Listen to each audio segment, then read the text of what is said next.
Pavaratti sir Syed English school വാർഷികാഘോഷം Callisto 25 ശനിയാഴ്ച ഉച്ചയ്ക്ക് 2-ന് ആരംഭിക്കും. പ്രശസ്ത കവിയും നോവലിസ്റ്റും ഗാനരചയിതാവുമായ റഫീഖ് അഹമ്മദ് വൈകിട്ട് 4-ന് പരിപാടികൾ ഔദ്യോഗികമായി ഉദ്ഘാടനം ചെയ്യും. 2024 മികച്ച അഭിനേത്രിക്കുള്ള കേരള സംസ്ഥാന അവാർഡ് നേടിയ ഷംല ഹംസ വിശിഷ്ടാതിഥിയായെത്തുന്ന ചടങ്ങിൽ പട്ടൂർമാൽ ഫെയിം ഷമീറും പങ്കുചേരും. Sir Syed trust chairman doctor P A. Syed Muhammad അധ്യക്ഷത വഹിക്കും. തുടർന്ന് കലാപരിപാടികളും നടക്കും. രാത്രി 10 മണിയോടെ സമാപിക്കും. Manager Ummer Kattil, principal Anwar Sadiq, secretary V M. Noushad, PTA vice president Jasni Jafar, programme convener Devarajan, school leader P S. Safa എന്നിവർ വാർത്താസമ്മേളനത്തിൽ പങ്കെടുത്തു. കുട്ടികൾ പഠിക്കുന്ന ഒരു സീനിയർ സെക്കൻഡറി CBSE സ്ഥാപനമാണ് സർ സയ്യിദ് സ്കൂൾ. ഈ പ്രദേശത്ത് 33 വർഷമായി പ്രവർത്തിക്കുന്ന സ്ഥാപനമാണ്.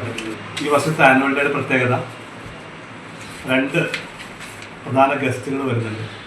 നമുക്കറിയാം, സിമാരൻ ഗാനരചയിതാവ് അറിയപ്പെടുന്ന ഗാനരചയിതാവ് റഫീഖ് അഹമ്മദാണ് നമ്മുടെ ആനുവൽ ഡേ ഉദ്ഘാടനം ചെയ്തത്.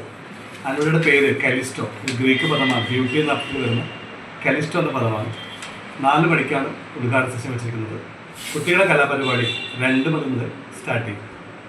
4 മണിക്ക് നടക്കുന്ന ഉദ്ഘാടന പരിപാടിയിൽ മുഖ്യ അതിഥിയായിട്ട് വിശിഷ്ടാതിഥിയായി വരുന്നത് ഈ വർഷത്തെ മികച്ച ഫിലിം ആക്ട്രസ്, മികച്ച നടിയായി അവാർഡ് കിട്ടിയ ഷംല ഹംസ, ഫെമിനിച്ചി ഫാത്തിമ എന്ന സിനിമയിലൂടെ അന്താരാഷ്ട്ര വേദികളിലും ദേശീയ തലത്തിൽ കേരളത്തിൽ തന്നെ മികച്ച നടിയായി തിരഞ്ഞെടുക്കപ്പെട്ട ഷംല ഹംസയാണ് പരിപാടി പങ്കെടുക്കുന്നത്.